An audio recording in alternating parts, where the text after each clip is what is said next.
Hi guys, welcome back to Just Talking, where I talk how you sometimes listen. So today we're doing a guide on Hot Ice 2022, which is called Hot Ice Rapture, its dates, its timings, its prices, and other things to note, as well as a review of previous Hot Ice shows and if that dictates whether or not you should go. So if you did enjoy this video or it helped you out with your booking, make sure to like, comment and subscribe, and let's get into what is Hot Ice Rapture? So it's a mix of sensual dance and ice skating to provide a memorable show. Of course, it just being on ice makes it a more memorable and unique experience because it's very rare to find shows performed in that sort of medium of being on ice. It takes you on a fast-paced journey through songs which have corresponding lighting to the mood. Of course, it's a really great soundtrack as well. It's mainly based on orchestral music because that tends to provoke a different emotion in the brain. So of course, rather than using all vocal songs, there is some choral songs and some also vocal songs. I'm not too sure about if that will be the same in Rapture, but in previous ones I've definitely followed that theme of having a mixture of everything. But it is mainly an orchestral score, and I really do think that they've done a great job with all previous ones. So it has a unique soundtrack which is inspired by the greats of both classical orchestral music and also cinematic ones, which I don't think shines through too much. I think it's a really great blend of everything, and it's great that they've had inspiration from history, and I'm just really glad that they've made it their own and they haven't tried to use other songs from other things. And if you do want to actually know one that you probably know of, Valhalla actually used a song from one of the Hot Ice shows as its main theme. I'm not too sure what that was called or which soundtrack it was from, but I did do a history video on Valhalla, so I probably mentioned it in there. But of course, the soundtracks have had a massive impact on the park, and people do still enjoy listening to them today. So the show was choreographed by the Olympic figure skater, which I'm obviously going to butcher the name of, apologies for that, Ulla Jasklenenen, something like that, and his choreographic assistant was Lindsay Brown. I believe that he's actually choreographed and intercepted with previous Hot Ice shows, but all the other Hot Ice shows have been really fast-paced and intricate in the dances, and he typically does like to experiment with fast-paced and challenging dance, which, kind of conveys a specific emotion through its intricacy. Like the human emotion, it's quite hard to understand, but he wants to convey that intricacy through dance, which I think is a great idea. So it's appropriate for all ages, in all honesty. I did say it was essential dance, but it doesn't really shine through that much. It doesn't be a prevalent theme, it being a sort of risque type of thing. It's more what you take away from it, and everyone will have a different interpretation of what the show represents and some of the storyline, because it doesn't have a set one, it doesn't have a dialogue, and it doesn't have characters to it. It's mainly just what you take away from the show that really matters, because even if it did have dialogue, its whole idea is for you to think about things and have a certain emotion, and that's purely dictated by the lighting, the music, the costumes, the dance, which I think is a really great idea from the Pleasure Beach, using the sort of classical arts type of thing, where they don't purely rely on telling you what's happening. So for the prices for the seating and also the dates, of course for the Premium Plus seating, which is a gold, and you can see that along the front of the oval at the back, and for an adult, which is ages 12 and over, this is based on like the tickets that they use for the park. They always have children are 11 and under and adults are 12 and up. That's £32 for evening shows and £28 for matinee. For children aged 11 and under, it's £28 for an evening. I couldn't see that you could book anything for matinee for children, so I'm assuming it's an adults only matinee, and I'll discuss the timings for that in a minute on this section. So for the premium seating, which is in purple just behind the Premium Plus seating, you have adults £28 for an evening and £25 for matinee. You have children at £25 for an evening, standard plus seating, which is in the green along the sides. Adults have that £25 for an evening and £20 for matinee. Children £20 for an evening. For standard seating, which is the blue, which will be kind of at the side of the ring, right towards the back where, the sort of wings are and the backstage is. That's for adults £18 for an evening and £15 for matinee. and for children it's £15 for the evening. And standing, that's adults £10 evening and matinee, and there's nothing for kids on that. But I'm not too sure what the standing is. I believe it might be the pink, so I think that's what it is, so you would be right at the back. And the show will run from the 7th of July to the 10th of September 2022, and the timings will be at 2:30pm and 7pm, and of course 2:30 is a matinee, 7pm is evening. So matinee lasts for 50 minutes and the evening show lasts for 2 hours with a 20-minute intermission. I believe that the 2 hours is a show time and the 20 minutes is completely separate to that 2 hours. So, it's a pretty long show when you actually go to see the full thing. I'm not too sure how the sort of refreshments work, if you were allowed to bring food in. When I went, you weren't, but that was because it was like a matinee performance that I went to see. But of course, it's whichever experience you'd rather have. I'm not too sure how any sort of thing like that works, but there isn't any sort of like seating where you're around a table. It's more just how close you want to be and how much you want to see of the skaters and, their emotion on the faces and things like that. It's really based on what you want to experience. So is it worth a watch? Yeah, I would say it definitely is. It's a truly unique experience, as it's not often you see shows on ice anymore.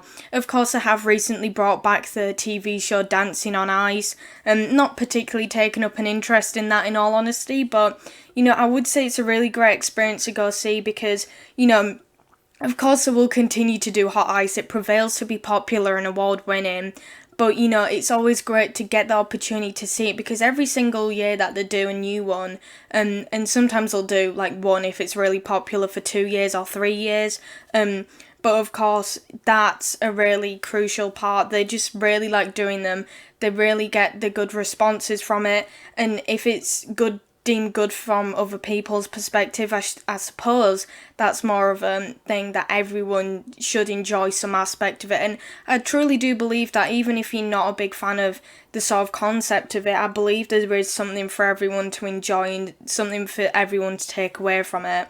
So its content isn't explicitly mature. Don't worry about taking your kids to it and them coming away with bad ideas or coming away thinking, what happened there? What happened with that? Why is that person dressed like that? It's not explicitly mature in its content. There is some, like, hot men or whatever you want to consider it as, and some provocative dancing, but I wouldn't say it's like explicitly like, oh, cover your kids' eyes. In all honesty, I think it's relatively tame and there's nothing too inappropriate about any of the content, but of course it is called hot ice, so be aware of that.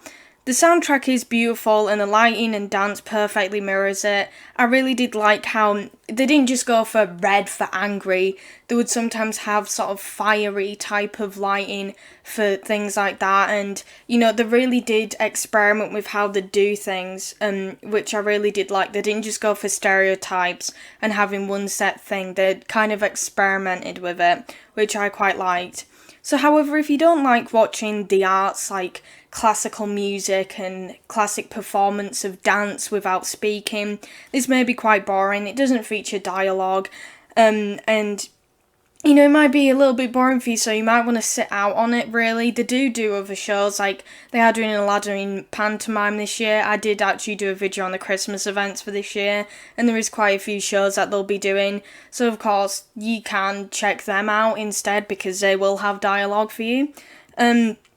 Fans of costume design might take interest in the intricacy of the costumes. On the right, I do actually have a picture of them in their costumes. I'm not too sure which hot ice it was from. I believe it was Utopia or Euphoria. Sorry, my mic just fell. But they are really intricate, they're really detailed, and they're really beautiful, and depending where you sit, you'll be able to see those details more, but I do think that people who do enjoy costume design will quite like it. And the prices are also reasonable for a memorable and rare experience. So, the skaters are also very talented. I do need to give them credit for what they do. And apart from all the other aspects of the performance, if you strip all that back, these are really talented skaters, and some of them have won championships, and they're really skilled in their craft. So finally, there is just a few other things to know, such as like the merchandise and how to get there and things. So you can purchase a DVD for £20 of the show online or at Pleasure Beach Arena. Of course, you can get ones from previous Hot Ices, so if you didn't actually know they did that, then of course you can go back and purchase them for yourself. And even if you just wanted to experience the history of Hot Ice, you could get them online right now. So, some Hot Ice soundtracks can also be found on iTunes for purchase there. Not too sure about the prices for that. Programs can also be found similarly online or at the arena for £10. You can get them right the way back to some of the 2006-2003 shows. And of course, if you didn't know that you had programs when you went to see it and you wanted to pick one up, then you could still do that online. But I don't think they sell anything like that in the shop. I also need to add that they did release a thermal bottle for Hot Ice just recently. That's £14.95 if you'd like to pick that one up online as well. I didn't see it when I went to the Pleasure Beach last. And people arriving for the 2:30 show for the matinee can arrive via the Watson Road Tunnel and the main entrance to the park, so long as they show tickets and they are brought to, and you can show evidence of it, blah blah blah. But of course, when you do come at 7 o'clock, you will just have to arrive via the Watson Road Tunnel. They'll give you sort of details on how to arrive on the website if you'd like to check that out. And also, if you would like to check it out as well, if you go onto the website where the Hot Ice pages where you can book, there is actually a phone number there which you can use to book dining packages. So you can go watch your show and you can go eat, and there is also a hotel and show package as well, which you can ring that number as well if you are interested in any of the packages, to either get a different experience added on, and also to get it in a bundle, so then you come out with a relatively good price. So yeah, that's really it for this video. I really enjoyed making this because I really do like how the park has kept going with this, and I really like the idea of it, and I really do quite enjoy the execution of it. I think that you should definitely go check it out if you share even a little bit of an interest in it. I actually did, sometimes you can actually get free tickets. I didn't, but on one of the days I went in August, they were actually giving away some tickets for it for free if you wanted to go see a matinee performance. And I definitely say if you ever get that opportunity, I would straight away take it. And if you do want to just get some relatively cheap tickets or go to a matinee when you go in for like a late night riding event or something like that, I would definitely recommend doing it. It kills some time, and also it is a very interesting show, and I definitely recommend it. So yeah, that's really it for this video. Of course, if you did enjoy it, make sure to like, comment and subscribe. And yeah, this is just talking. Bye bye.